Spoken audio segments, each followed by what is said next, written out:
Bem-vindos ao Machado de Flores. Eu sou o Machado. Essas são as flores, as mesmas da semana passada. Mas enfim, um dia a gente vai trocar.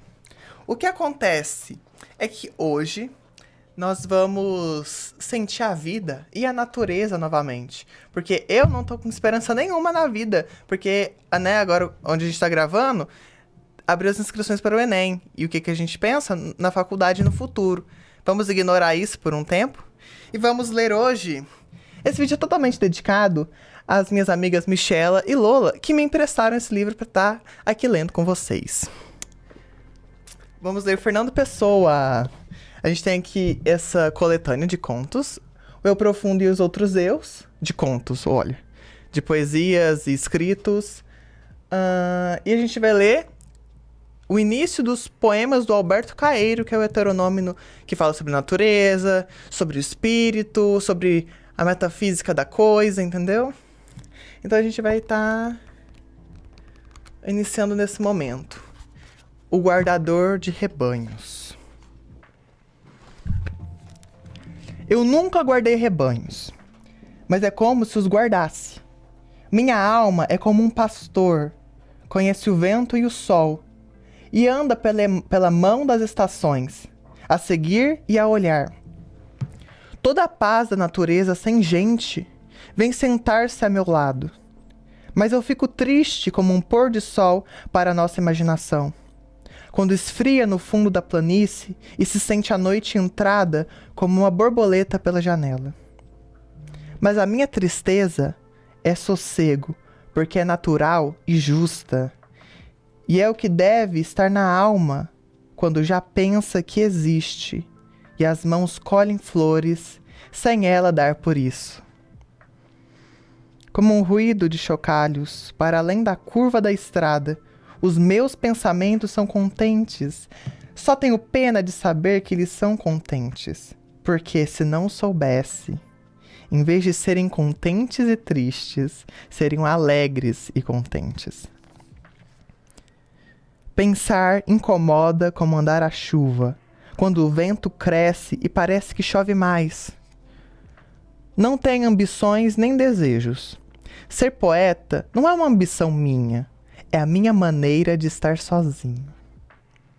Esse desejo, às vezes, por imaginar ser cordeirinho ou ser o rebanho todo para andar espalhado por toda a encosta, a ser muita coisa feliz ao mesmo tempo, é só porque sinto o que escrevo ao pôr do sol, ou quando uma nuvem passa a mão por cima da luz e corre um silêncio para a erva fora. Quando me sento a escrever versos, ou passeando pelos caminhos ou pelos atalhos, escrevo versos num papel que está no meu pensamento. Sinto um cajado nas mãos e vejo um recorte de mim no cimo de um outeiro, olhando para o meu rebanho e vendo as minhas ideias. Ou olhando para as minhas ideias e vendo o meu rebanho. E sorrindo vagamente como quem não compreende o que se diz e quer fingir que compreende. Saúdo todos os que me lerem, tirando-lhes o chapéu largo. Quando me veem à minha porta, mal a diligência levanta no cimo do outeiro. Saúdo-os e desejo-lhes sol, e chuva quando a chuva é precisa, e que as suas casas tenham ao pé de uma janela aberta uma cadeira predileta, onde se sentem lendo os meus versos. E ao lerem os meus versos, pensem que sou qualquer coisa natural. Por exemplo, árvore antiga, à sombra da qual, quando crianças, se sentavam com um baque, cansados de brincar, e limpavam o suor da testa quente com a manga do bibi riscado.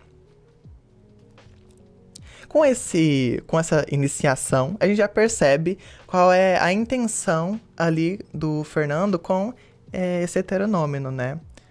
O Alberto Caeiro é o melhor, né? Minha opinião. E ele tá sempre pensando na natureza e no lugar dele no mundo. E começando justamente falando sobre rebanho. Ai, é bonito, né? Continuando. O meu olhar é nítido como um girassol. Tenho o costume de andar pelas estradas, olhando para a direita e para a esquerda, e de vez em quando olhando para trás. E o que vejo a cada momento é aquilo que nunca antes eu tinha visto. E eu sei dar por isso muito bem. Sei ter o pasmo essencial que tem uma criança se, ao nascer, reparasse que nascera deveras. Sinto-me nascido a cada momento para a eterna novidade do mundo. Creio no mundo como no mal me quer, porque o vejo, mas não penso nele, porque pensar é não compreender. O mundo não se fez para pensarmos nele. Pensar é estar doente dos olhos, mas para olharmos para ele e estarmos de acordo. Eu não tenho filosofia, tenho sentidos. Se falo na natureza, não é porque saiba o que ela é, mas porque a amo e amo-a por isso. Porque quem ama nunca sabe o que ama, nem sabe por que ama, nem o que é amar. Amar é a eterna inocência e a única inocência não pensar. Ó, gente, não vamos confundir as coisas. E é sempre importante ressaltar que, sim, é necessário olhar sociológico, olhar desnaturalizado e olhar para a nossa sociedade e a nossa relação com a natureza de uma forma crítica mesmo, analisar o processo histórico. Mas aqui, o que tem pra gente pensar, pra gente analisar sobre? A gente está discutindo sobre uma natureza humana anterior à humanidade, uma pré-humanidade. Então é ali quando a gente ainda éramos nômades, talvez, e a gente teve que criar uma linguagem primitiva para conseguir se comunicar, e o nosso contato com a natureza era o que a gente tinha. Então aqui o Alberto tá se sentindo cada vez mais se localizando na natureza, nessa que é pré-humana, que é pré-histórica. Você entende o que eu digo? E não é para pensar nisso. A gente deve pensar num sentido... a gente inventou o pensamento, né? Porque com a nossa grande história, né, humana, que não é tão grande assim, né? Porque o mundo existe há muito mais tempo. Então a gente tem que ter essa aula de história pra gente discutir tudo que a gente fez, todo o lixo, toda a guerra que a humanidade fez e faz com que a gente surja dessa maneira no presente, né? Que o Brasil seja o Brasil como é e como as relações geopolíticas são como é. Mas aqui existe o sentimento de inocência, de ingenuidade, de que os sentimentos são puros, eles não têm influência de nenhum mal, né? Vem aí de um retorno à natureza humana, aquela que a gente aprende a não sentir, aprende a não descrever. Ao entardecer, debruçado pela janela, e sabendo de soslaio que há campos em frente, leio até me arderem os olhos o livro de Cesário Verde. Que pena que tenho dele! Ele era um camponês que andava preso em liberdade pela cidade. Mas o modo como olhava para as casas, e o modo como reparava nas ruas, e a maneira como dava pelas coisas,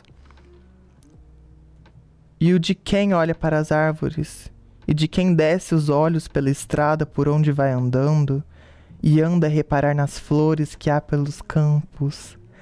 Por isso ele tinha aquela grande tristeza, que ele nunca disse bem que tinha, mas andava na cidade como quem anda no campo, e triste como esmagar flores em livros e pôr plantas em jarros. Esse eu lembrei da minha amiga Caroline, um beijo Caroline, porque você deu um livro pra Lola e colocou flores no meio.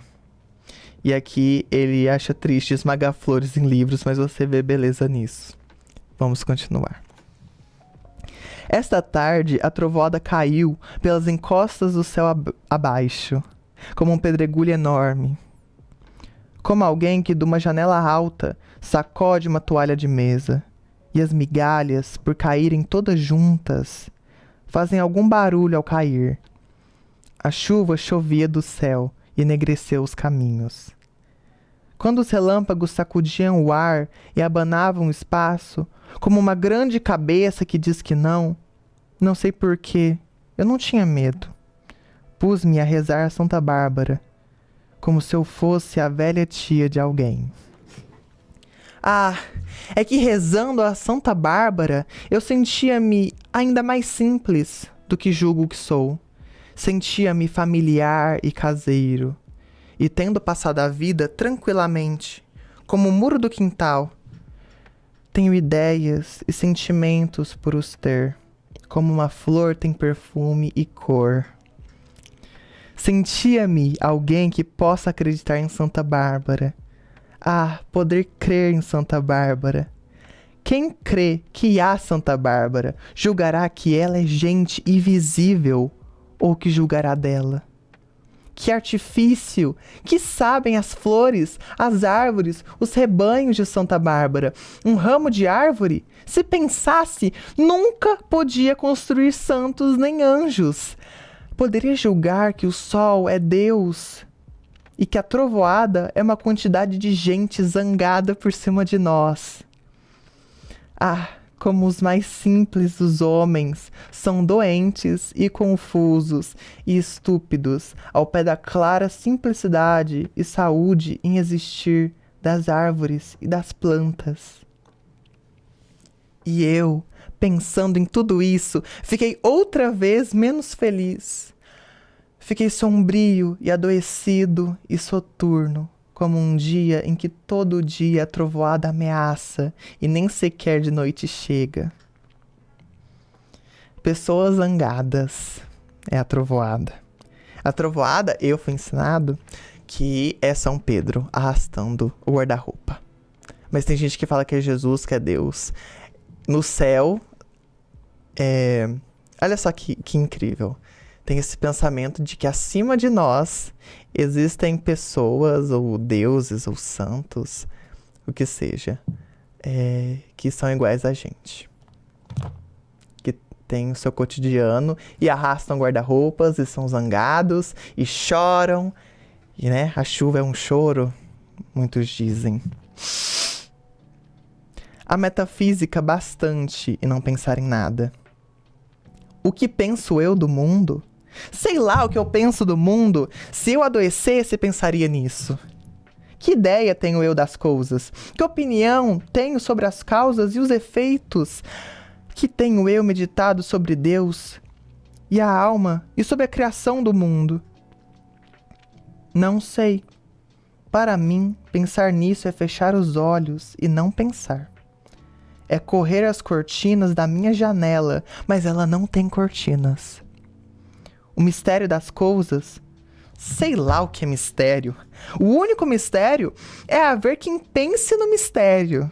Quem está ao sol e fecha os olhos, começa a não saber o que é o sol e a pensar muitas coisas cheias de calor. Mas abre os olhos e vê o sol, e já não pode pensar em nada. Porque a luz do sol vale mais que os pensamentos de todos os filósofos e de todos os poetas. A luz do sol não sabe o que faz, e por isso não erra, e é comum e boa. Metafísica? Que metafísica tem aquelas árvores? A de serem verdes e copadas e de terem ramos? E a de dar fruto na sua hora? O que não nos faz pensar a nós que não sabemos dar por elas? Mas que melhor metafísica que a delas, que é a de não saber para que vivem, nem saber que não o sabem. Constituição íntima das coisas, sentido íntimo do universo. Tudo isso é falso, tudo isto não quer dizer nada. É incrível que se possa pensar em coisas dessas. É como pensar em razões e fins. Quando o começo da manhã está raiando e pelos lados das árvores um vago ouro lustroso vai perdendo a escuridão. Pensar no sentido íntimo das coisas é acrescentando, como pensar na saúde ou levar um copo à água das fontes. O único sentido íntimo das coisas é elas não terem sentido íntimo nenhum. Não acredito em Deus, porque nunca o vi. Se ele quisesse que eu acreditasse nele, sem dúvida que viria falar comigo e entraria pela minha porta dentro, dizendo-me: aqui estou. Isto é talvez ridículo aos ouvidos de quem, por não saber o que é, olhar para as coisas. Não compreende quem fala delas, com um modo de falar que reparar para elas ensina. Mas se Deus é as flores e as árvores, e os montes, e sol e o luar, então acredito nele. Então acredito nele a toda hora. E a minha vida é toda uma oração e uma missa. E uma comunhão com os olhos e pelos ouvidos. Mas se Deus é as árvores e as flores, e os montes e o luar e o sol, para que lhe chamo eu Deus? Chamo-lhe flores e árvores e montes e sol e luar. Porque se ele se fez para eu o ver, sol e luar e flores e árvores e montes, se ele me aparece como sendo árvores e montes e luar e sol e flores, é que ele quer que eu conheça como árvores e montes e flor e luar e sol. E por isso eu obedeço-lhe. Que mais sei eu de Deus que Deus de si próprio? Como quem abre os olhos e vê. Chamo-lhe luar e sol e flores e árvores e montes, e chamo sem pensar nele, e penso vendo e ouvindo, e ando com ele a toda hora.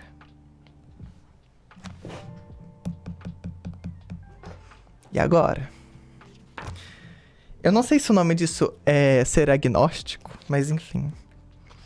Essa coisa de não vou dar conclusões porque eu não sei de nada. Mas o que temos aqui é uma maneira de olhar extasiante, de fato. Porque a gente tem uma natureza simbolicamente imensa para os nossos olhares. Que, assim, a gente começa a viver na cidade e tudo é feito de tijolos, todas as casas são de alvenaria e temos asfaltos. Eu moro numa roça à beira de estrada. Mas antes eu morava numa casa. Mas eu tenho essa conexão, sou de cidade pequena. Então, assim, é um aprendizado andar. Toda caminhada que a gente faz pela estrada é uma aprendizagem. Porque a gente tem contato com Deus. Então, quando eu falo que eu encontrei Deus, é porque eu me sentei debaixo de uma árvore. Eu senti o cheiro do oxigênio, do ar limpo, sabe? Essa que é a diferença de andar pela rua e andar perto de uma árvore. Pensar em Deus é desobedecer a Deus, porque Deus quis que o não conhecêssemos. Por isso, se não nos mostrou, sejamos simples e calmos, como os regatos e as árvores. E Deus amar-nos-á, fazendo de nós belos como as árvores e os regatos, e dar-nos-á verdor na sua primavera, e um rio aonde ir ter quando acabemos. Ele falou ali atrás que pensar é estar adoecido, né? Esse é um caminho a percorrer, né? De ser injetado na natureza, de ser injetado no viver. Porque tudo que a gente tem que pensar, tudo tem uma dúvida. Ok, essa é filosofia. Mas então aqui tem essa proposta de só existir.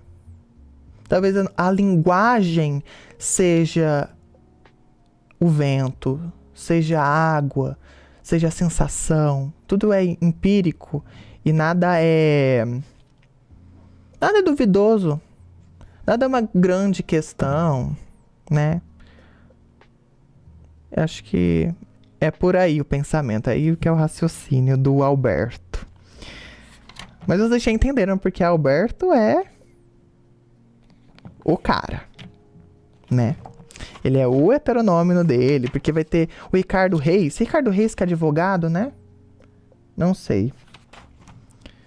E também tem o Álvaro de Campos. Gente, não lembro, não vou falar nada errado aqui. Então vamos continuar. Da minha aldeia, vejo quanto da terra se pode ver no universo. Por isso a minha aldeia é tão grande como outra terra qualquer. Porque eu sou do tamanho do que vejo, e não do tamanho da minha altura. Nas cidades, a vida é mais pequena, que aqui na minha casa, no cimo deste outeiro. Na cidade, as grandes casas fecham à vista a chave, escondem o horizonte, empurram o nosso olhar para longe de todo o céu, tornam-nos pequenos, porque nos tiram o que os nossos olhos nos podem dar, e tornam-nos pobres, porque a nossa única riqueza é ver. Então aqui a gente se sente parte disso. E essa que é a coisa, a gente não se diferenciar do campo, do bucólico, do sagrado, entendeu? Se a gente não é do tamanho da altura e sim do tamanho do que a gente vê, então a gente é muita coisa. A gente é o mundo, a gente é o universo, a gente faz parte de uma consciência muito mais singular e única. Existe algo que nos une, isso é verdade. É só pensar, a alma é imortal, a gente está indo para algum lugar, a existência é algo, sabe? É interessante essa coisa de não poder afirmar nada e nem de concluir nada, mas é daí que surge o pensamento de cada vez mais existir apenas isso. Não sei, sabe? Eu acredito em política.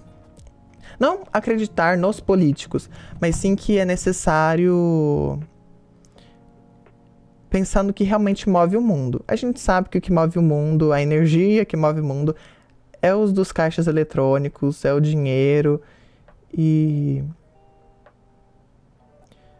dá vontade, né, de afastar disso tudo. Mas é possível afastar disso tudo? Qual é a tentativa que a gente deve ter? Qual a decisão que devemos tomar? Sabe? A gente reflete, a gente pensa. Num meio-dia de fim de primavera, tive um sonho como uma fotografia.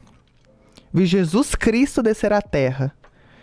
Veio pela encosta de um monte, tornado outra vez menino, a correr e a rolar-se pela erva, e a arrancar flores para as deitar fora, e a rir de modo a ouvir-se de longe.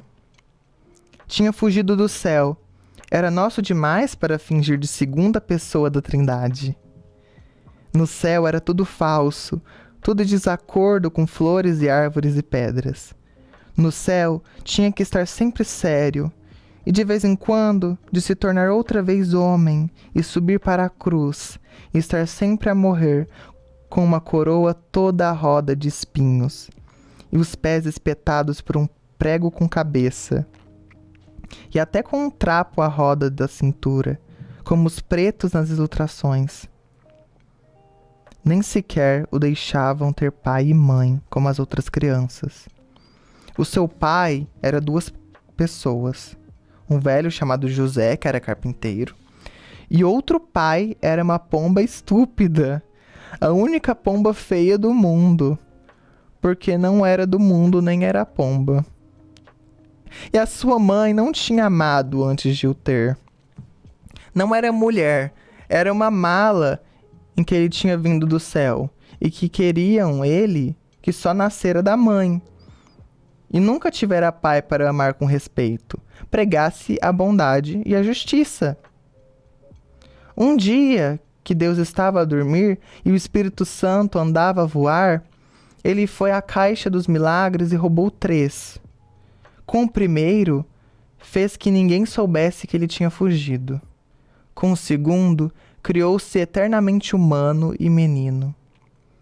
Com um terceiro criou um Cristo eternamente na cruz, e deixou-o pregado na cruz que há no céu, e serve de modelo às outras.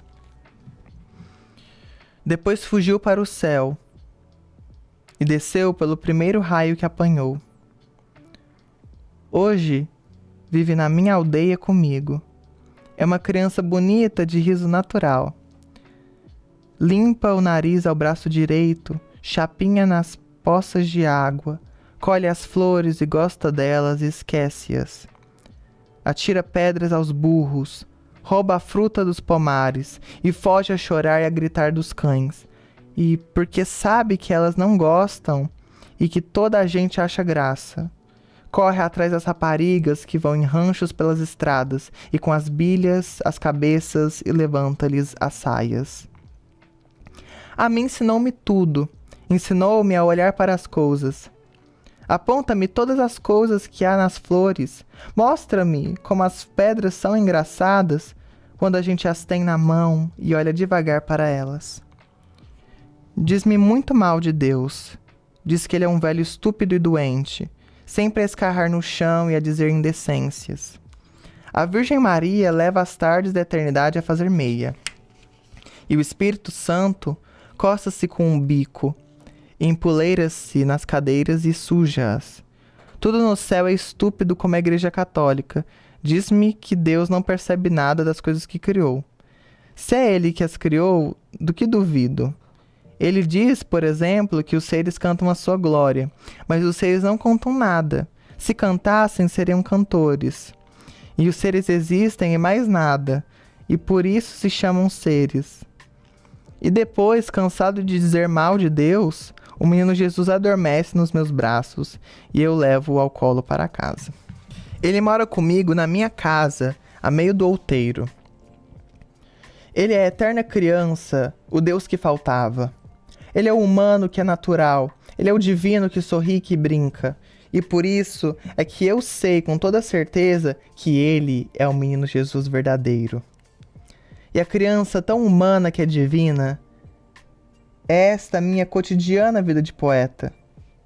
E é porque ele anda sempre comigo que eu sou poeta sempre. E que o meu mínimo olhar me enche de sensação. E o que mais pequeno som, seja o que for, parece falar comigo. A criança nova que habita onde vivo dá-me uma mão a mim e a outra a tudo que existe.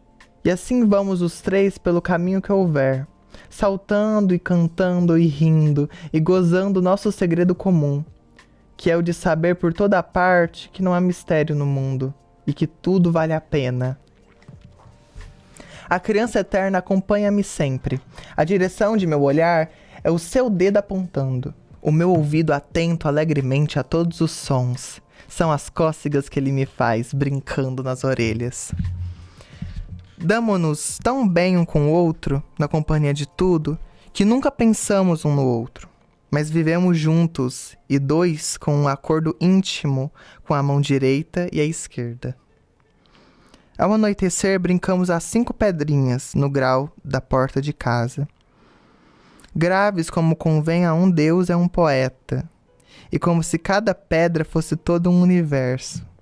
E fosse por isso um grande perigo para ela, deixá-la cair no chão. Depois eu conto-lhe histórias, as coisas só dos homens, e ele sorri, porque tudo é incrível. Ri dos reis e dos que não são reis, e tem pena de ouvir falar das guerras, e dos comércios e dos navios que ficam fumo no ar dos altos mares. Porque ele sabe que tudo isso falta aquela verdade, que uma flor tem ao florescer e que anda com a luz do sol a variar os montes e os vales e a fazer doer aos olhos os muros caídos.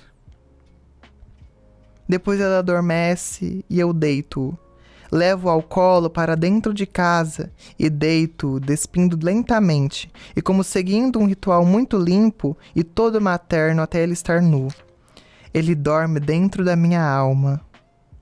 E às vezes acorda de noite e brinca com os meus sonhos. Vira uns de pernas para o ar, põe uns em cima dos outros e bate as palmas sozinho, sorrindo para o meu sono. Quando eu morrer, filhinho, Seja eu a criança, o mais pequeno. Pega-me tu ao colo e leva-me para dentro da tua casa. Despe o meu ser cansado e humano. Deita-me na tua cama. Conta-me histórias caso eu acorde, para eu tornar a adormecer. E dá-me sonhos teus para eu brincar, até que nasça qualquer dia, que tu sabes qual é. Esta é a história do meu menino Jesus. Por que razão que se perceba, não há de ser ela mais verdadeira que tudo quanto os filósofos pensam e tudo quanto as religiões ensinam?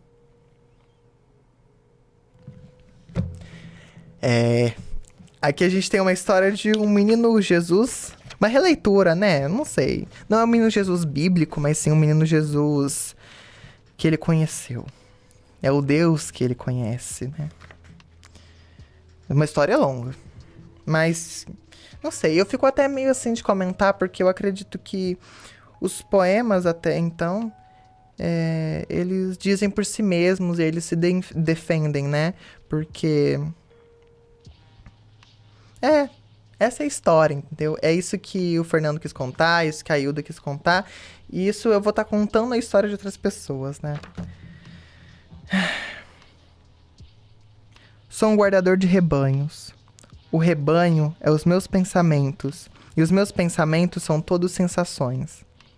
Penso com os olhos e com os ouvidos, e com as mãos e os pés, e com o nariz e a boca. Eu tô falando sobre empirismo? É isso daqui. Não existe pensamento, existe sensação. E existe eu orbitando no universo e eu sendo. Eu não tô pensando, eu tô sendo. Eu não tô explorando nada. Eu tô, no mínimo, respirando. Eu tô enchendo meus pulmões. E eu sinto a inspiração. E eu sinto o mundo como é e não como eu sou. Pensar uma flor é vê-la e cheirá-la. E comer um fruto é saber o sentido. Por isso, quando num dia de calor me sinto triste de gozá-lo tanto, e me deito ao comprido na erva e fecho os olhos quentes, sinto todo o meu corpo deitado na realidade. Sei a verdade e sou feliz. Olá, guardador de rebanhos. Aí à beira da estrada, que te diz o vento que passa? Que é vento e que passa, e que já passou antes e que passará depois, e a ti o que te diz? Muita coisa mais do que isso. Fala-me de muitas outras coisas, de memórias e de saudades e de coisas que nunca foram. Nunca ouviste passar o vento só fala do vento. O que lhe ouviste foi mentira, e a mentira está em ti. Aquela senhora tem um piano que é agradável, mas não é o correr dos rios, nem o murmúrio que as árvores fazem. Para que é preciso ter piano? O melhor é ter ouvidos e amar a natureza. Piano é bonito, gente. Adoro fazer um sarau com a Michela. A gente leu o Drummond, a gente leu Hilda, foi maravilhoso. Mas, realmente a natureza sempre vai ser singular. Acho que vamos ficar por aqui. Espero que vocês tenham gostado, gente. Foi uma experiência aqui. Fernando Pessoa, Alberto Caeiro, o Eu Profundo dos Outros Eus. Até a próxima.